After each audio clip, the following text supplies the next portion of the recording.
When you think of Toronto today, it's like, wow. And you think of Ontario, what we have to do with transit in Ontario, and it's wow. And one of the things that have struck me about Ontario and the communities here is how ambitious people are, the degree of innovation, the growth, and the stuff we need to do. And in transit, Toronto and Ontario is on the world map. And in the market soundings that Nuria referred to, it was quite stunning for me to see across the world how consortia from China, Australia, France, Spain, UK, and the States, as well as here, participants here from Canada itself, have these strong interests and to contribute to what is a very exciting and a very dynamic program. And what we are doing is quite innovative. And if I give our fantastic collaboration with Aaron Corey and his team at I/O, we are putting together the innovation solutions that would be fantastic for transit in the years to come. And we'll talk about that some more in the question and answer session as is required. I would like to start in a slightly different place. With all of the excitement going on, we need to think about our organizations in a way that's different to what we thought of before. We need to think about sustainability. We can build a lot of stuff. That's no problem. But do we have organizations that are sustainable, that are structured right, people, culture, and the right behaviors in our teams? And about 3 weeks ago, I was invited to do a talk at a construction association. And I was struck by the fact, and I challenged the group. I was struck by the fact of how many people in the room were like me, were white and middle-aged, and how few people were from minorities, and how few people reflected the diversity that we need. We are growing so fast in this region. How can it be right that we are not tapping into every level of our organization for all of the diversity that we have? And as organizations, we need to do more to set ourselves up to have the right cultures and the right approach and the right sustainability. We need to do more to get young moms to re-enter the workforce with careers that are really, truly exciting. We need to do more with LGBTQ teams and make sure that we get addressed unconscious bias that prevents those groups and other minorities to be part of our organizations. And need I say it, in your organizations, go and look carefully at whether you are successfully addressing harassment issues and that we are addressing those smartly and cleverly, and go look again at whether we're doing this right. Why is this important? Nearly everything we do is about creating organizations with people and culture, and that is where sustainability lies. And for me in Metrolinx, getting a sustainable organization that can serve our community in Ontario continuously is absolutely critical. You may be surprised that I start here, not just talk about the money side, but this is more important. And then if you look at industries have their North Stars, don't they? And in banking, it's risk management, and in transit, it is safety. And that focus on safety and customer focus and having charters such as what we've got as a joint charter for safety and customer focus is critical for me and my team. And getting our people to sign on to it very personally and have a commitment is the step whereby I want to take safety from being something we do to something that in our organization we're at the level where we obsess about it.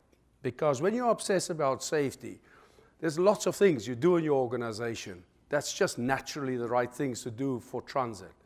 So people that really figure out how to problem solve safety solutions also figure out how to problem solve operational solutions and customer solutions. So safety for transit is really what our North Star is. And if I think about the exciting things we're doing with customers, now today we've announced what we call Click and Connect, which is a fantastic development for us. And that's the step towards where we have our Go customers buy goods online and can collect it at the station in the afternoon. And we've got a trial with Loblaws for 5 stations to do that going forward. We're also doing interesting things with Wi-Fi. Now, whenever I'm on a train or a bus, I walk up and down and talk to customers and ask them what they like and what they don't like. And I think sometimes the first response is sort of one of shock, of who's this madman walking towards me? And however, people engage. And what's really exciting about it is the two things that always make it into the top list of 3 or 5 is always Wi-Fi, and it's always capacity. And what do you do so we don't have to stand on trains in the morning and stuff like that? So on both of those, we're moving forward. And the Wi-Fi test that we announced last week is very exciting for us. And I said to Tom earlier, Wi-Fi is like oxygen these days, you know. So it's quite exciting how something like Wi-Fi has become a different type of good out there in the economy, and how we need to respond to it and work with it. And so supporting that in terms of thinking about how we should be as an organization, you know, I get the sense that we've had great footfall and great attraction to our Go services because we are there.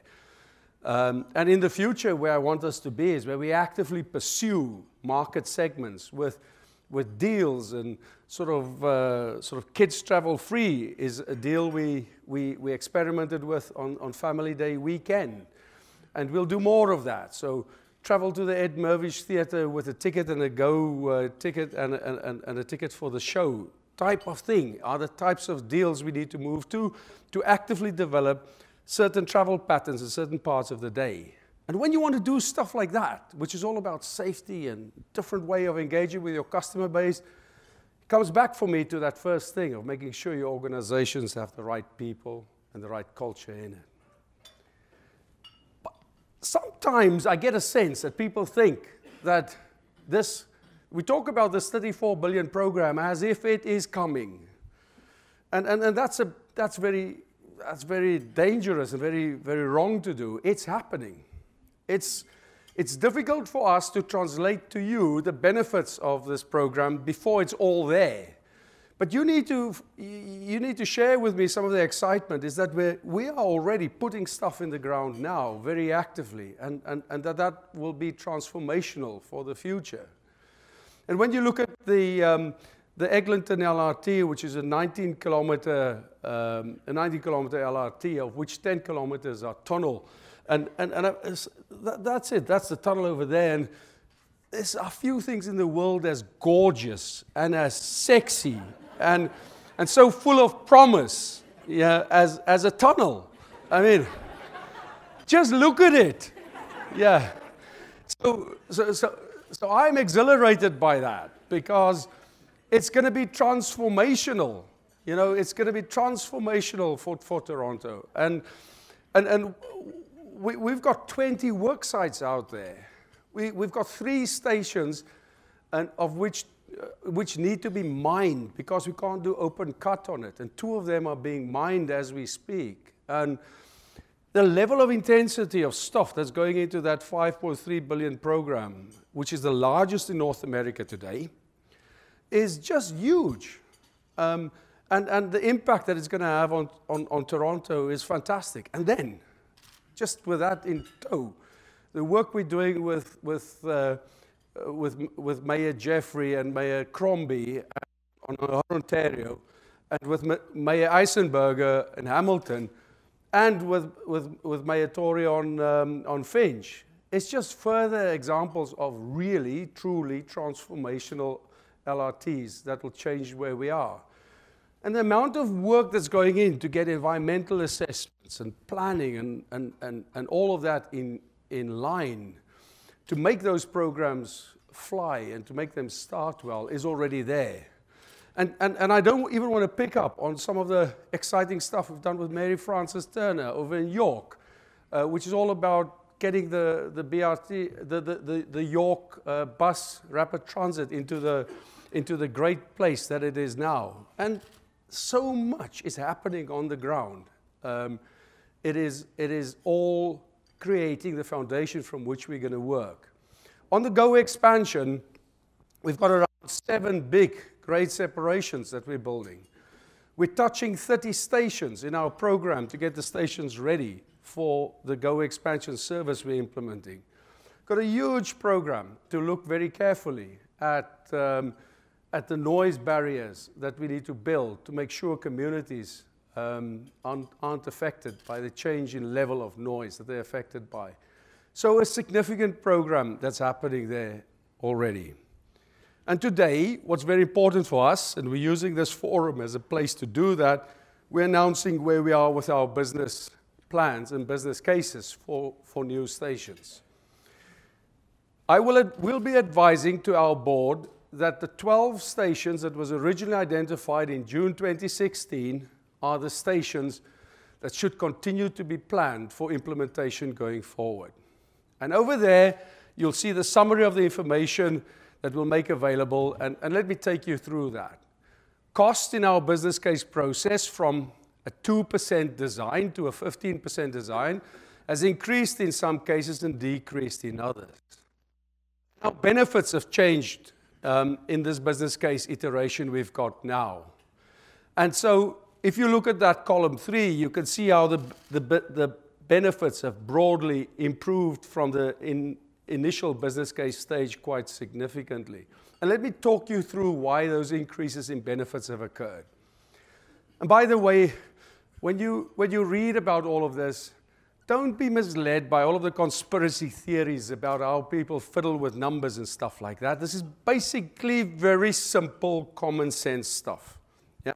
So, made 3 big changes from the IBC stage to the preliminary design business case stage of where we are now. First big change is one of original service pattern assumptions in Ontario has been, you run a train, you stop it at every station. So let's do quickly a bit of maths to demonstrate the principle. If you put a new station in and there's 1,000 riders already on the train, a new station will delay those 1,000 riders by 2 minutes. So immediately by putting a station in, you've got a 2,000 negative economic benefit, 2,000 minute negative economic benefit. If you've got 100 riders joining at that station and each one of them have 5 minutes faster journey time to their destination, you've got 500 minutes plus, but you're still 1,500 minutes down. So the big change we've made in our service concept from what we've always followed on Go is to run express services. So for example, everyone between Unionville and Lincolnville will run those trains straight through to end destination. So out of 7 trains on the Stouffville line, 4 of them will stop at in the Toronto, closer to Toronto city center stations, while the outer trains would run express, and similarly on the Barrie line. And what that does for us is you avoid the negative economic impact of the heavily loaded trains that come from the outer regions of the network. And the second thing we made is this level boarding idea. Currently, where you step down and you step back up on a train, the train must take its time to position it. You lose 30 seconds at every station, and every second counts in terms of economic benefits. So we're going to do level boarding and make another decision. We're going to make level boarding at our stations going forward.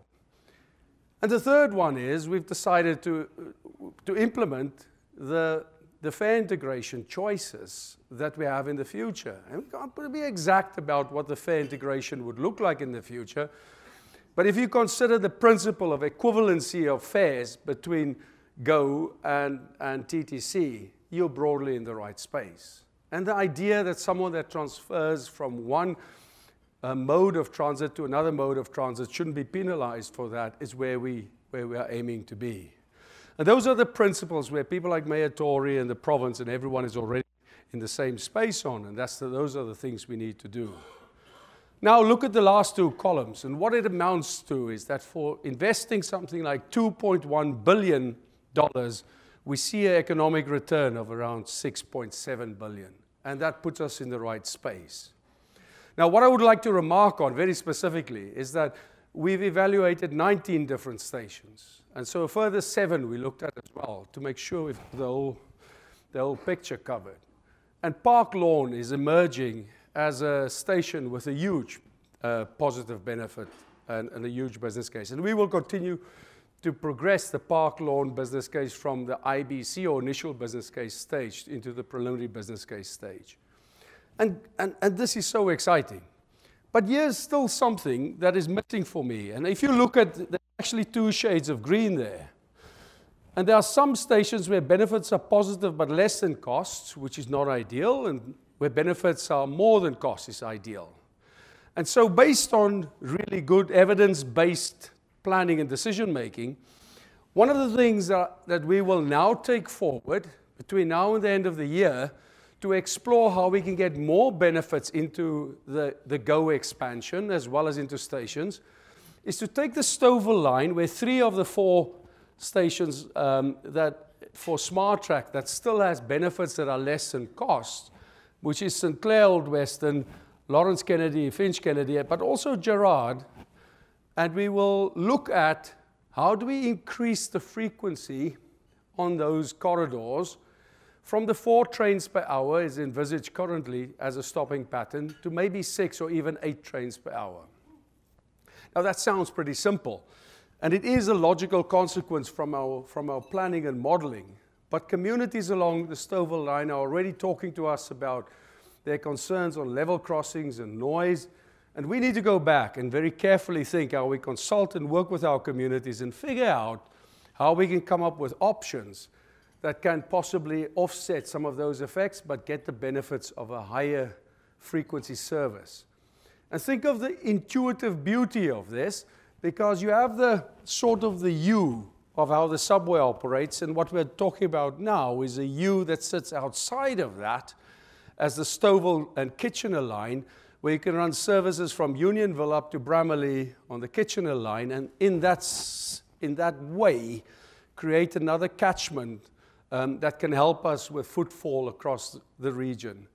This is just huge for us, and I think this is the type of concept that Mayor Tory worked on when he proposed SmartTrack, and which the province and ourselves are now exploring to the next step. And keep in mind, stations are really the heart and the interface and the opening to communities of the transit network. And that's the first step in that customer experience. And that's the step that it starts to attract people to use transit. And one of the things that we put a high priority on is to make our stations such that they're excellent and they feel inviting and they feel a reflection of the community.